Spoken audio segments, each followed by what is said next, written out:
the First Amendment under attack. And I'll start by recognizing myself for an opening statement. So I want to thank Ranking Member Raskin and our committee staff for working with me to hold this important hearing today to address the administration's efforts to silence dissent and its attacks on the First Amendment. And I'm very grateful to our expert panelists for joining us today. The torrent of disinformation and outrageous or unlawful conduct emanating from the Trump White House every single day can be overwhelming. And we know this is partly by design, to keep Americans off balance, to divide them, and to prevent them from organizing effectively in opposition to the chaos and corruption. That's why it's important that we take a step back and look at the whole picture, that we see the forest and not just the individual trees, and look at what's going on and where we might need to pay attention.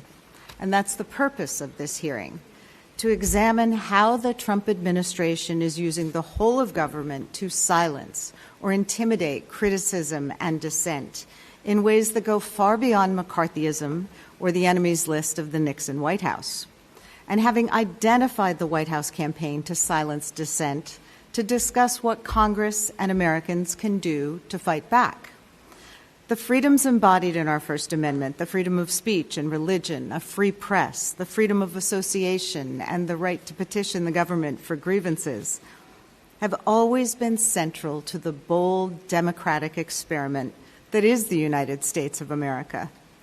Our founders had direct experience with the importance of those freedoms and their necessity in a government of, by, and for the people, rather than one that operated at the whims or dictates of a king.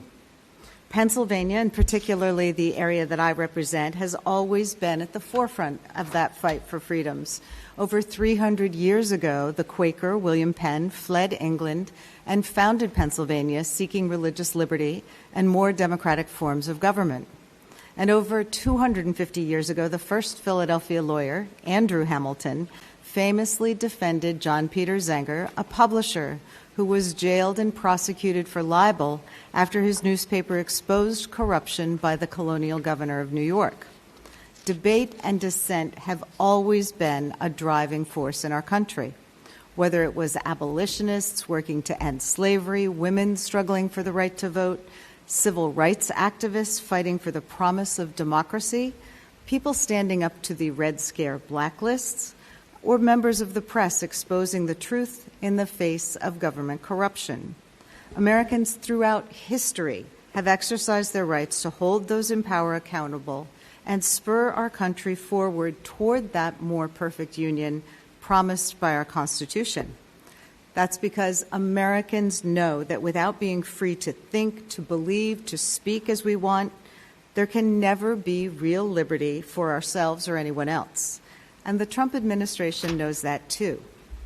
That's why, since Trump's second inauguration just over a year ago, this White House has pursued a whole-of-government campaign to silence opposing viewpoints.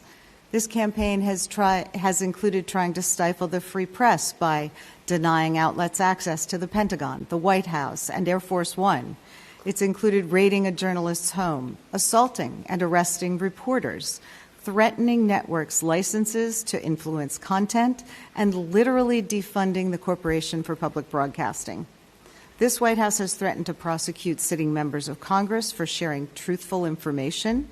It has deployed American troops and masked and armed federal agents to our city streets to shut down opposition, where they've threatened and even killed those who would hold them accountable.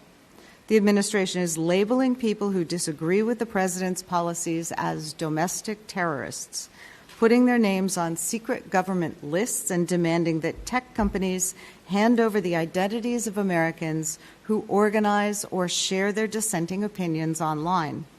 This White House has unilaterally defunded programs and deployed government tools to suppress criticism and speech that this White House doesn't agree with, impacting comedians and late-night hosts, college campuses, law firms, judges, museums, children's libraries and books, nonprofit groups, and more. To this White House, Free speech only means speech that it agrees with, and that's not okay.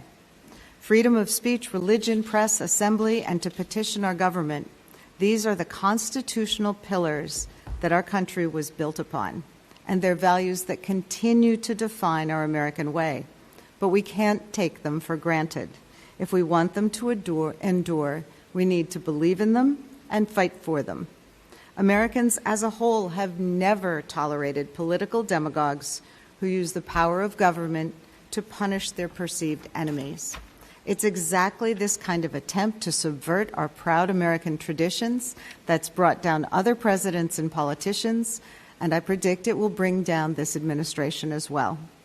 Americans deserve the truth, they deserve accountability, and they deserve a government truly of the people, by the people, and for the people. Marshaling all of our resources to fight for the First Amendment, for our rights and freedoms, is how we make sure we get there. I look forward to hearing our witnesses' testimony today, and I'll yield back.